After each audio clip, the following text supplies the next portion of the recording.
Okay. Wow. On three, so we are ready? Yeah. Yeah, we're good to go. We have our hands folded in our laps. Our lips are sealed and we're facing forward. 1, 2, and 3. Like that.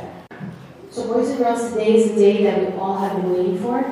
We're very delighted to have our guests today from Islam by Touch. They flew all the way in from Texas just to be here with us today.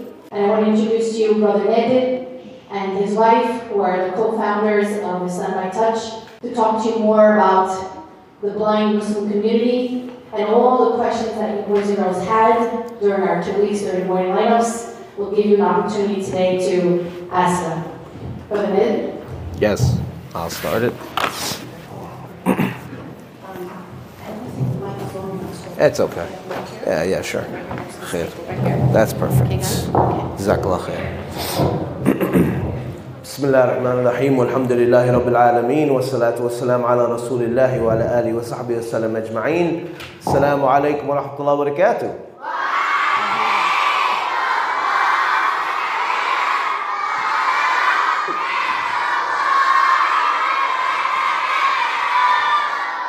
I'm gonna make that my ringtone. Thank you guys so much for having us. Barakallahu feekum. So my name is Nadir, and this is my wife Yadira. And Yadira has our friend Hazel. Hazel is Yadira's seeing eye dog. And I'm just gonna introduce us, and I'm gonna put it in Yadira's hands because she's gonna be way better at doing this than me. Okay? So we founded this organization called Islam by Touch because we are both blind. So I'm partially blind, which means that I can see, but my vision is it's very limited. So I can see, but not as good as you guys, right? It's okay. And Yadira, she can't see at all. And of course, we're Muslim. So one thing we saw and noticed within the Muslim community is that there weren't many things available for blind people, right? They weren't making our spaces available for us and accessible for us, and they didn't make other things available for us, right? So this is why we started Islam by Touch, so that we can make Islam open for everyone who's blind, so that either blind Muslims can be able to have access to it, or blind people who aren't Muslim can actually learn and be introduced about it, inshallah. So I'm going to hand the microphone to Yadira, and Yadira, inshallah, will tell you more about what we do and all about blind stuff. Okay? Assalamu alaikum, guys.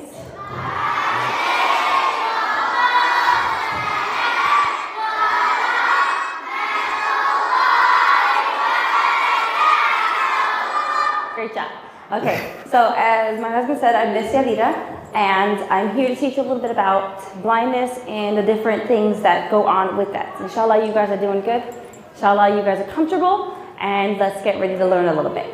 So like my husband said, I am completely blind, which means I can't see anything. I used to be able to see light, so I can tell you that for my world is dark. It's like nighttime all the time. He can see some things, but the letters have to be really, really big and really, really close. So when he sits to watch TV, he has to sit super close like this. So otherwise he can't see it. We have 4 of our own kids. So I'm used to working with a lot of kids, and I homeschool my kids. So I do a lot of work with teaching a lot too.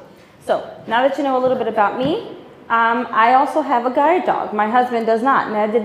He does not use a guide dog. He uses a white cane. Nadir, where's your cane? On the table somewhere. Here it is, right here.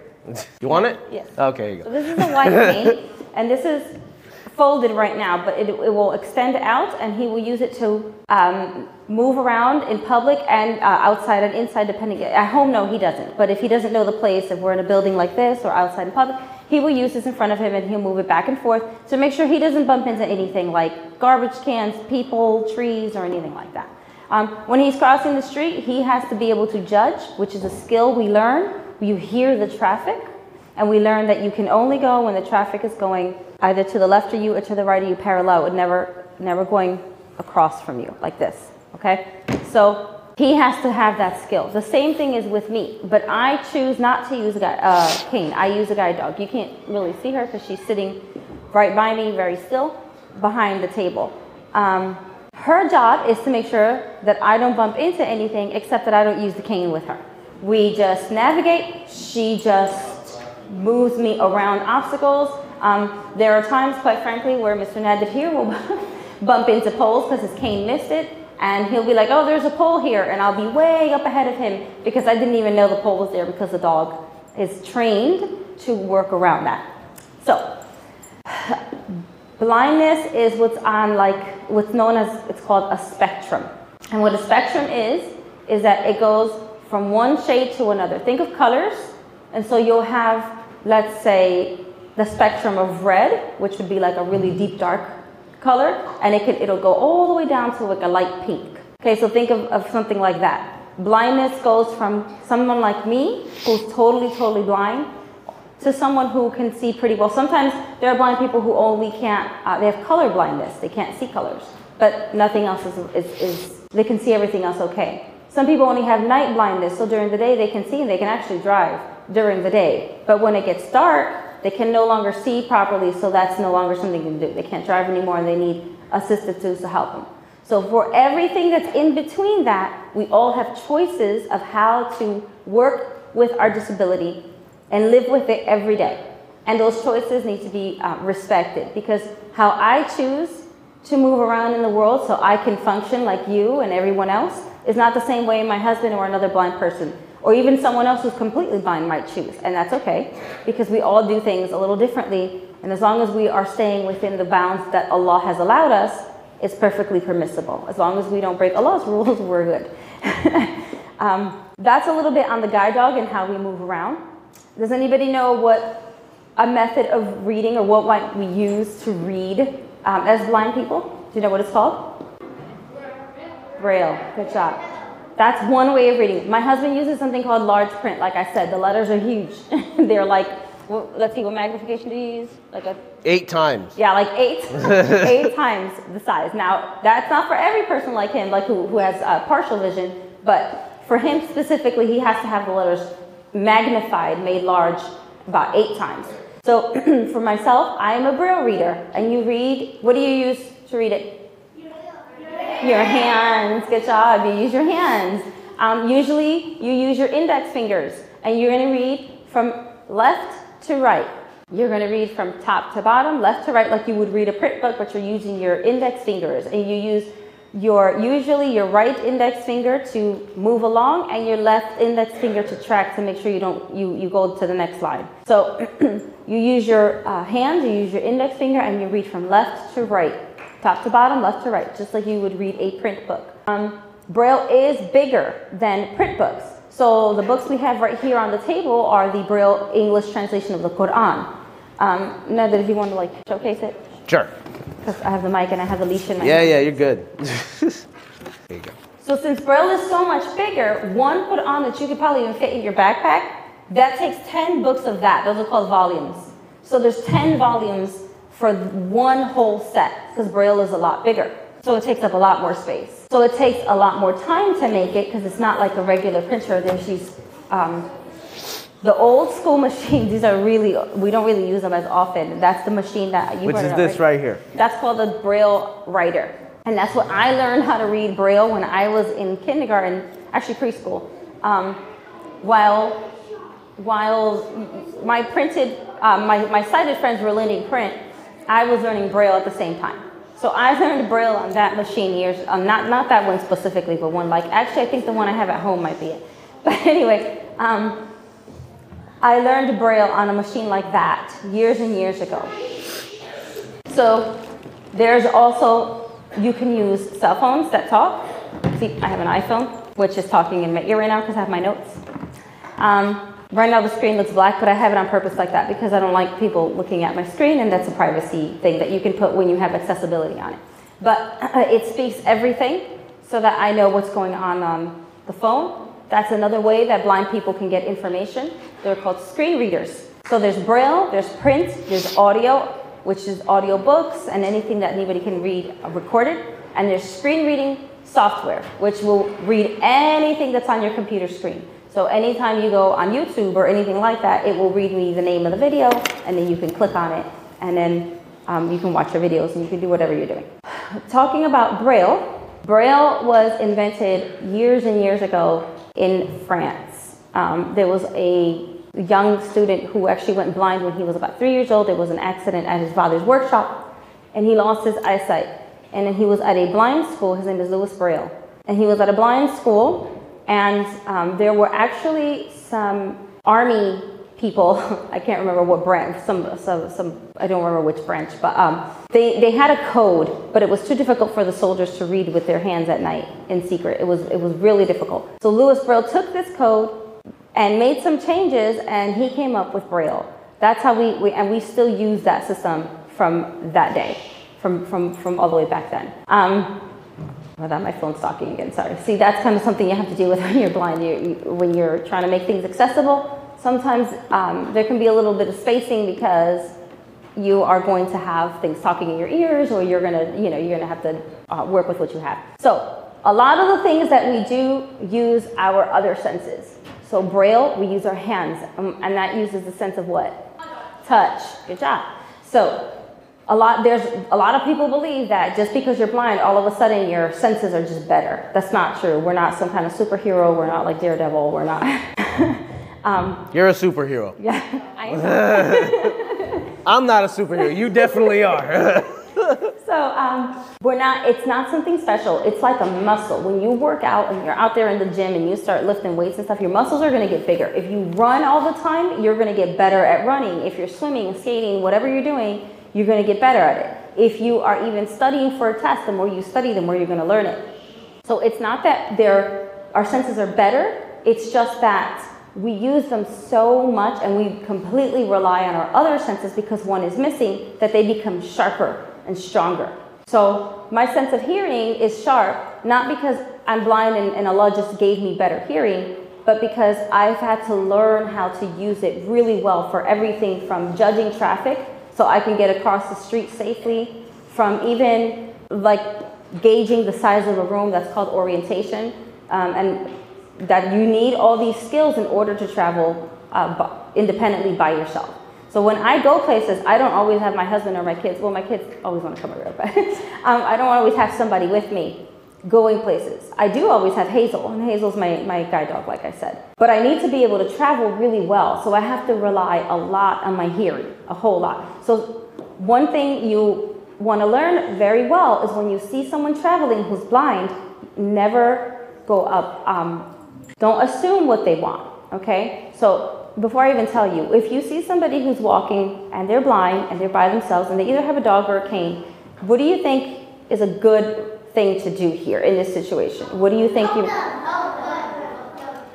what if they don't, how do you know they might need help?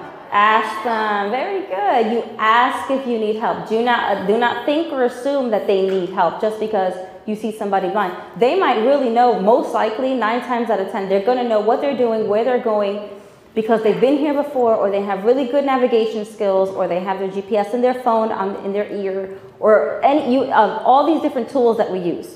So you have to ask first, do you need help? So let's say that they do need help, and they say, yes, can you help me? So then what do you think you do next? Okay, one at a time. So let's pick a person to answer. What do you think you would do if someone says, yes, I do need help?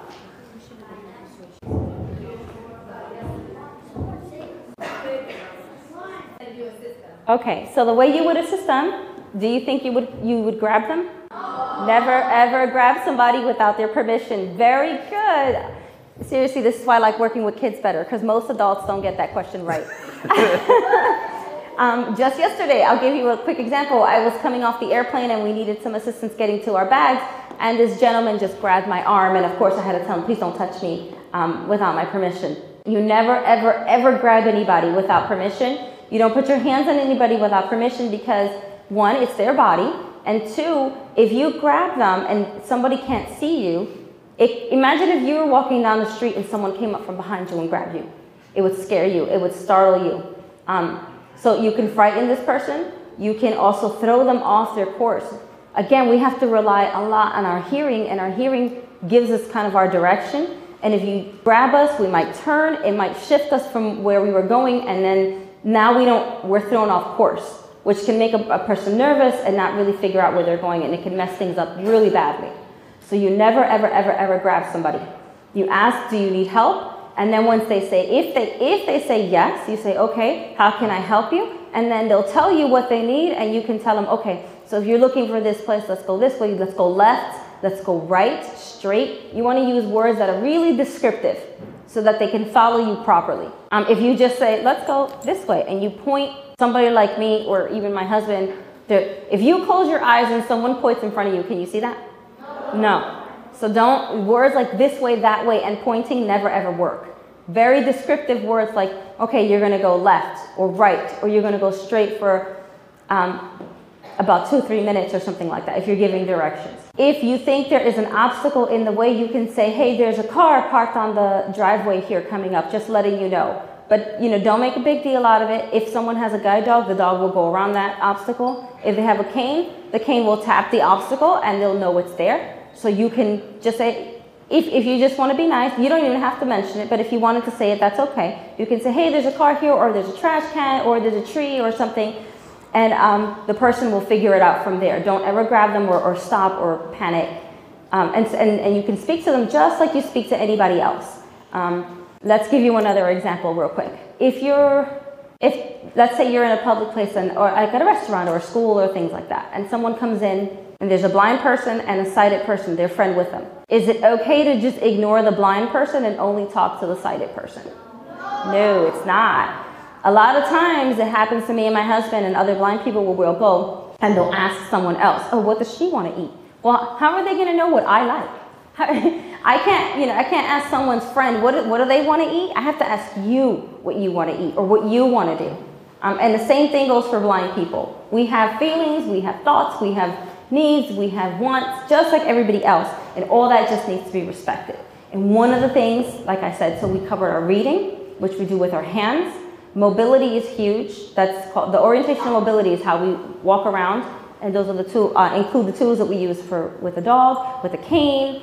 Some people use what's called a sighted guide, and that's when someone, you can hold on, a blind person will hold on to a sighted person's elbow and stand a little bit behind them, and the person will guide them. But that's usually not what's chosen, and honestly, you have more independence if you choose a cane or a guide dog to walk around so that you can do everything else anybody else can. We have a little bit of an activity for you guys to do because she said yay. Okay, it goes back to your senses. Okay, again, remember, are you born with really strong senses? So how do we get our senses to be a bit sharper when we're blind or something like that? You learn it, you practice it, you use it. You guys are paying attention, good job. You use it a lot and you learn it, and you learn these skills to be able to do everything you have to do. So I'm gonna need some volunteers, a couple of, anything that's not gonna be too chaotic. Okay, so this is fine. Yeah, I was literally going to say that, okay. I need like 5 volunteers.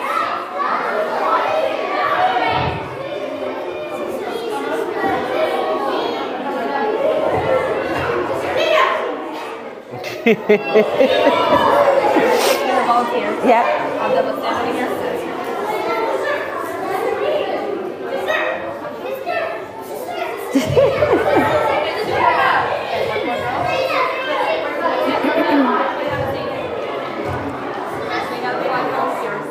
Okay.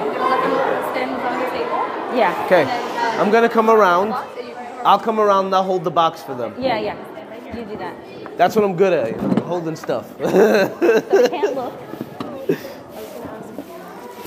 I'll come around, inshallah, so I can. I'm fine. No, it's cool. I'm gonna come to them. Okay. Are we ready? So what we're gonna do is you cannot look, and you will do one at a time. You're gonna put your hand. It's a sensory box. You're gonna put your hand in the box without looking. Describe what you think. Grab one thing from in the box. Describe what you think it is without looking, then you pull it out and we all get to see if you were right, okay? Okay, so you don't pull it out right away. No, you have to describe it while it's in the box. Yes. Okay, where are we starting? Here? Okay, khair. All right. You ready? What's your name, baby? Hawa. Hawa. Okay. Okay, Hawa. So you're not going to take it out, okay? You're going to describe put your hand inside the box. You're going to just describe whatever you grab. And then once you're done describing it, then we'll take it out and see if you're right. Sounds good? Yeah. All right, cool. Go for What do it. you think it is? You found something? Yeah. All right. It feels a little squishy and like rubbery. It feels squishy and rubbery. What do you think it is? Yeah, I think it's like those type of like rubber bath toys or something. Okay, so it could be a toy, but what do you think it's like the shape of it is? Like what do you think it's shaped like? Yeah, what is it shaped like? What's the toy of? Yeah. I feel little like little bumps on it. Okay. And So she feels bumps on it. and I think it's like in kind of like in a rectangle, like a stick shape. Okay. A what? So a stick shape. Okay. All right, so take a guess. What do you think it is? What do you think it is? I would think Come on, it's cool. Whatever you think it is. it's kind of like a little pepper or something. Like a vegetable? Okay. Okay, let's see. Yeah, it looks like a potato. So what is that? Let me see. I think that's a potato. Let me see. Right? Right now. You want to hand that to Yadira? She'll tell you. I don't know. That's a potato. That's a potato. How got it? Allahu Akbar. Let's go. That's a potato. All right. Okay. So All who's right. next? So we got the potato. You got the potato, right? Yeah, don't put it Okay. back in. All right, you ready? Eyes closed. What's your name? Aisha. Okay, so it's Aisha's turn, All right, okay, Aisha, guys? Let's see what you got. All right, Aisha. So you don't pull it out. You put your hand in, you reach, you find something, and you describe it to us, okay? All right, so what do you feel? It's bumpy. Is it a square or rounded, or it's rounded? It has something on the top of it. What do you think it is? A fruit? You want to take a guess what kind of fruit? Come on, just take a guess. It's okay. Not sure? Okay. All right, it's a fruit. She got a fruit. Okay, let's see. Pull it out. Let's see. Okay, what do we got? Let me see. It's a pear. And that is a fruit. Look at that. Allahu Akbar. We got one. Alhamdulillah. I'll take it. All right, you want to pass this? You want to pass this to Miss Yadira? Okay. All right, who's next? What's your name? Abdullah. Hey, that's our oldest's name. That's awesome. Alhamdulillah. All right, Abdullah. You know the rules? As you can see so far, it's been like all food. So let's stay. So you get the theme, right? Get the theme. All right. All right, so Abdullah, now you actually got to guess what it is. No categories. You got to tell me what you think it is, I told okay? you it's food, so. All right, Abdullah, go for it. Don't pull it out. Reach in, find something, and start describing it. Feels like a cup. Okay, it feels like a cup. Okay. Berry. Okay. It may be a strawberry. What else? What else do you want to give me as far as a description of the grabbing here? You don't know? Okay. It's like it has like a stand. It has- It's like a cup. Okay. With the bottom. So of you- the glass. And you think it's a strawberry in a cup? No, I think it's strawberry. Think it's a strawberry? Yeah. All right, let's see. All right, what do we got? It's a carrot. I mean, I get it, right? a little It's close trickier. enough. But alhamdulillah, barakallahu fiqh, Abdullah, see. good job. Good job. All right. Okay, what's your name? Kamran Bek. What is it? Kamran Bek. Kamran Bik. Kamran Bik's turn. All right, Kamran Bik, ready? You do not pull it out. You reach in, you find something. All right, what did you find? Describe it to us. Feels like something inside. It feels like something's inside of it. Okay, what does it feel like? Like on the outside. And outside it feels hard, and the inside, the thing that's on the inside is sticky. Okay, so What do you think on it the is? outside it's harder. On the inside it's something sticking out. What do you think it is? Do you think it's a cat? No? Okay. Is it a computer? No computer? All right, so what do you think it is? It's okay, just take a guess. No idea. All right, you want to see? It's corn. All right, let's see. Oh, it's an ice cream sandwich. It's an ice cream sandwich. That's far from a computer. All right, here, Dita. Yeah. We can just I'll keep put it them right here. here. Okay. That way we don't put them back. All right. Last one. What's your name? Omar. Okay, guys, let's see what Omar finds. Okay, Omar. All right, describe it. It looks like an apple. I don't know. You think it's an apple? All right. Wow, he's jumping right in. All right, let's take it out. Let's What see. is it? You got an apple? It's an apple! You did it. Wow, he's a professional blind man, mashallah. All right, guys. Thank you, guys. Here, Yes. here you can put the. All right, let's put the stuff back in. Thank you, guys. Barakallahu feekum. Jazakallah khair. All right, guys. Yeah, put it back in. Thank you. It's all in? Cool. I'm going to go back around. Yep.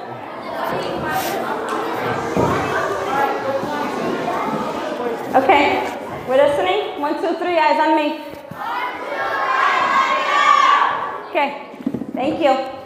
So, as you see that it's not so simple, right? You're not just born with those skills. Although Amr got it right away. He got an apple. So good job, buddy. You did it. So you have to learn. I can put my hand in that box and I can pick out whatever it is and tell you exactly what it is and be correct about it, because I was born blind, and so I'm so used to feeling everything. Your hands also get really sensitive. Your hearing, your smell, everything, because you use it so much. Let's see. Oh, I have a question for you guys real quick. When you see a guide dog, what are you supposed to do? You can't touch it.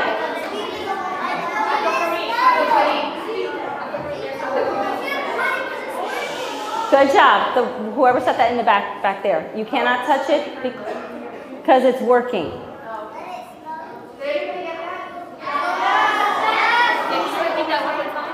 Okay, so when you see a guide dog, you cannot touch it because it's working. You shouldn't even pay attention to it, actually. The right thing to do is to actually ignore the dog and talk to the handler. The handler is the person with the dog.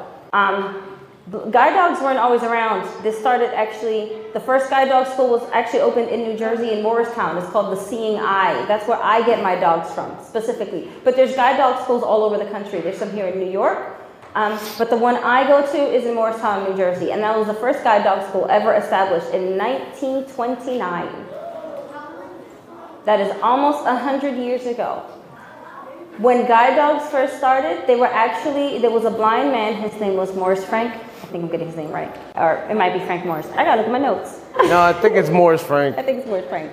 I should know this because he literally started the school I go to. Excuse me. Yes, Morris Frank. He read an article. Somebody read an article to him about a woman named Dorothy Eustace, and she was working in Switzerland training dogs for veterans who had come back from World War I. And they were injured and they needed these dogs to assist them.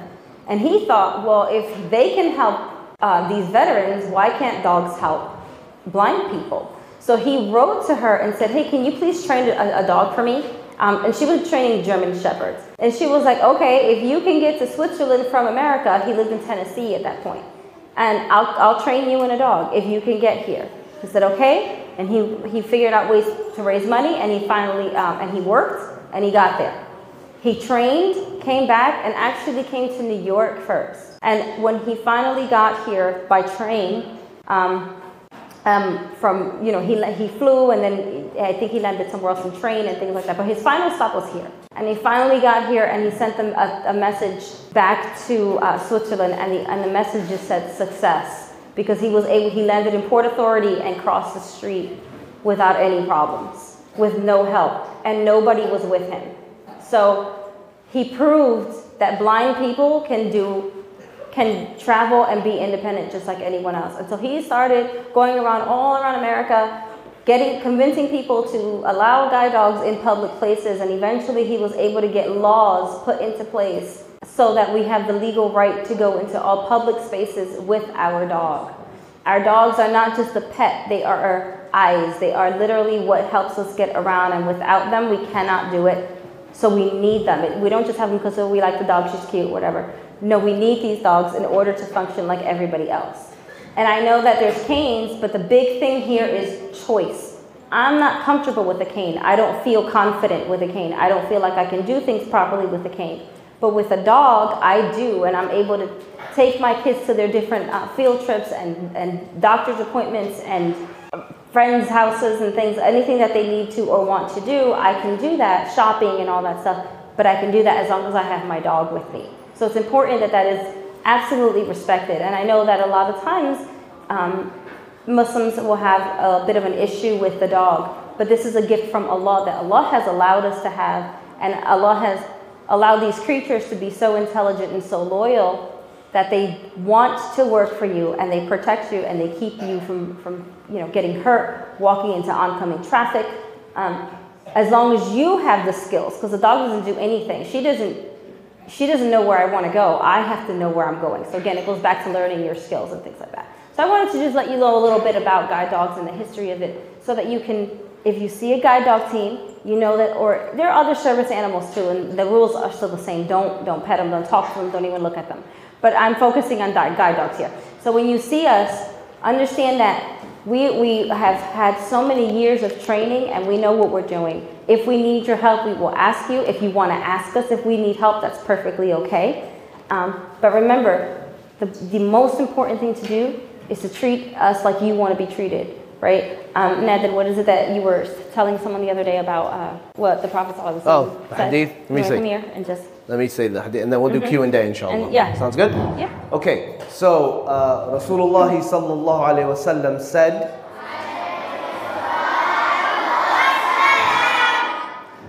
Rasulullah sallallahu alayhi wa sallam said that if you would love to go to Jannah, and if you would love for Allah to protect you from the punishment of the fire, then treat your brother the way that you would love to be treated. Allahu Akbar. So it's a very easy and simple thing that we can all do, inshallah ta'ala, and may Allah grant us all that wisdom. Ameen. Okay, so now inshallah we'll do Q&A. Yeah. Okay. Q&A. So let's do some Q&A, inshallah. Can we pass things out so the kids can see that? Could see like this little braille fidget thing While we're doing the Q&A? While we're doing the Q&A? There's a whole bunch of them in there. Either one. Can you tell us a little bit? So you can Sure. just pass. So yeah.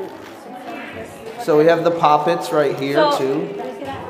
I don't have the poppets. Okay, guys, 1, 2, 3, eyes on me. Pay attention. Thank you.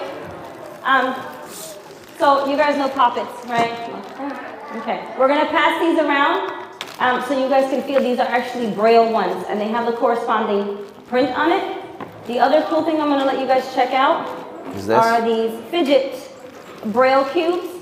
So braille is a system of dots, okay? There's 6 of these little dots that make up, that you use. No more than these 6, okay? They're all popped out right now. I'm gonna push them down.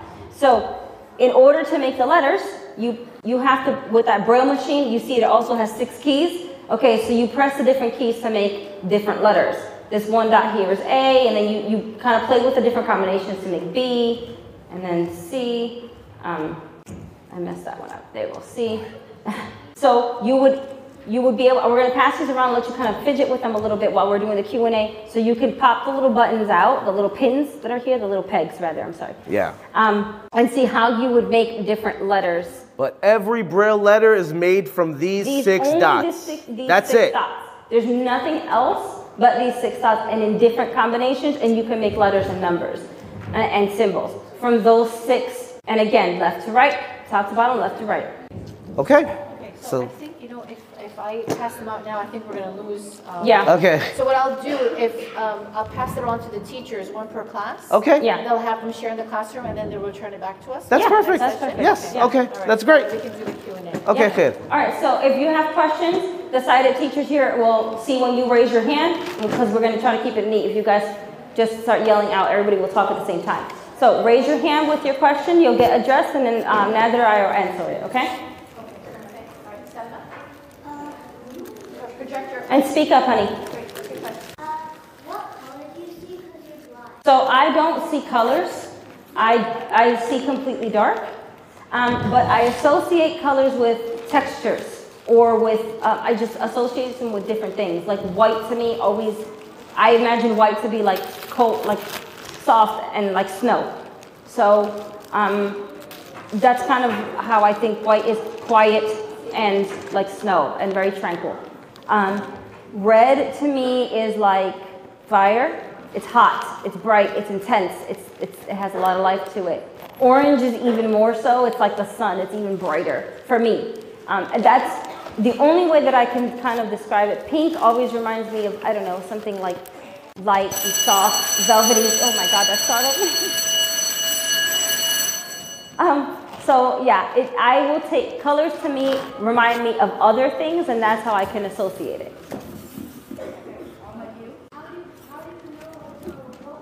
How do I know what, honey? How do you know what the weather is? I mean, you can feel it, right? It's cold. I live in Texas. I used to live in New Jersey. I'm not used to the cold anymore, so not too happy about it. Or we do this. Tell me what the weather is. It's currently windy and 36 degrees. Expect foggy conditions starting in the afternoon. Today's high will be 49. And that's how you do it. That's how you do it. Technology is amazing.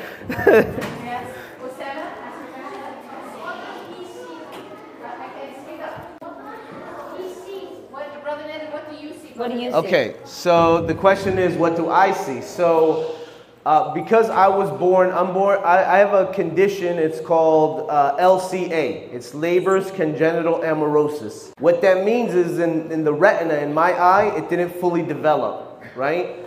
So what I see is I see things, the further it is from me, the more blurry it gets, right? And sometimes I miss things completely. So I have what's known as blind spots. I may not see a pole, for example.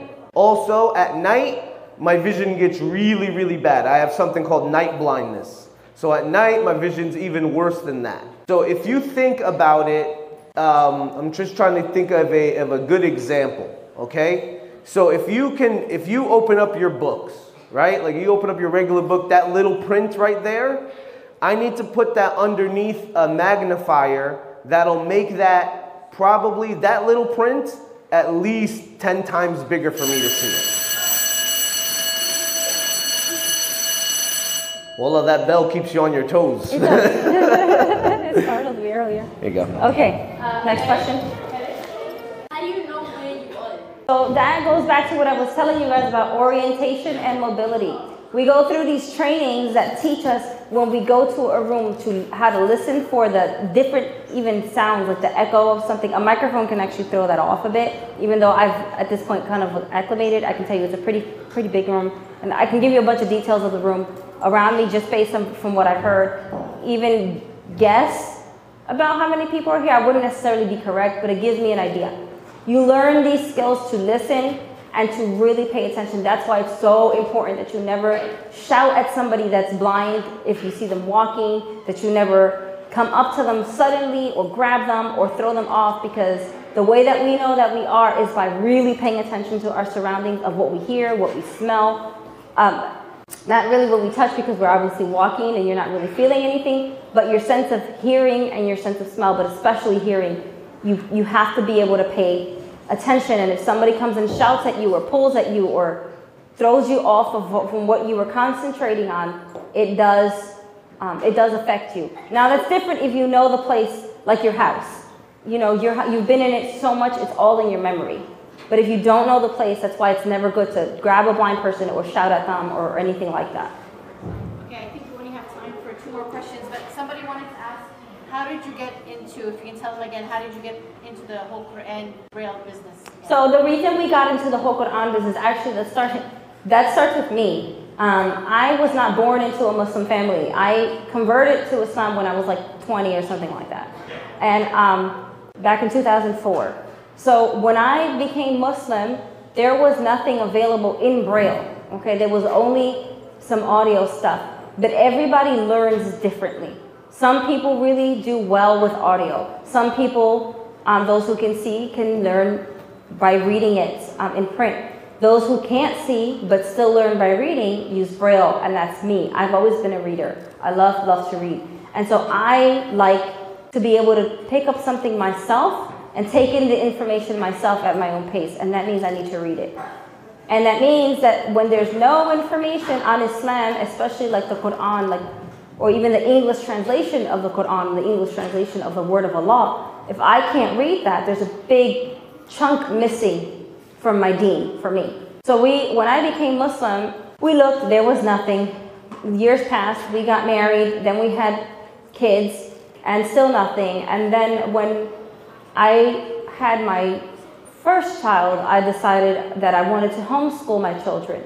As they got older, at this point when Islam by Touch was started, I think we only had 3 of the kids, not 4. But and 2 of them were too young to be homeschooled, but my oldest was being homeschooled. And I couldn't teach him about the deen. I couldn't teach him about Islam properly because I didn't have books, I didn't have the Quran or anything like that. And so that's when we decided that, you know what, if it doesn't exist, let's make it.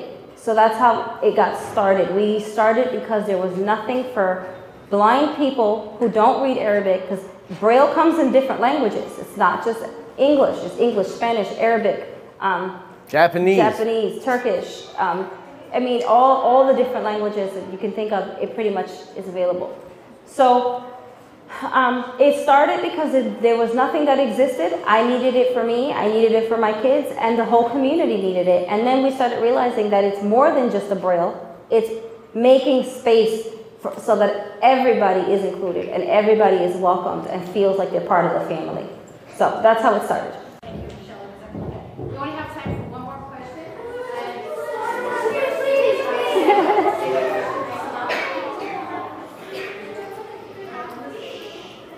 How do they print the Quran? So the way that we do them is there's this huge machine back at our house, because we run everything from the office at our home. It's called a Braille embosser. And it's like a big printer with these little pins and hammers in it. And you use the computer, which has the software that turns basically whatever print you put in it, it converts it into the Braille. And then the computer, my husband takes care of all of that. This is just a really short version of all of this. What he'll do is hit some commands and it sends it over wirelessly over to the embosser, and it will emboss. Now the one we have is a semi-commercial one, so it takes about 4 hours to do the 10 volumes of the Quran that we have there. And we've done over 1,000 copies and shipped them all over the world. So we've done them here in America, all the way to Medina in Saudi Arabia, and everywhere in between. Well, yeah. I know there's a lot of more hands raised, and we're running out of time, boys and girls, today. There's a middle school assembly as well. So I don't know, maybe if the teachers can take their questions, and maybe we can. If you can compile them, and then you can email them to us, and then we will take the time out and answer all the questions. Okay, all right, awesome.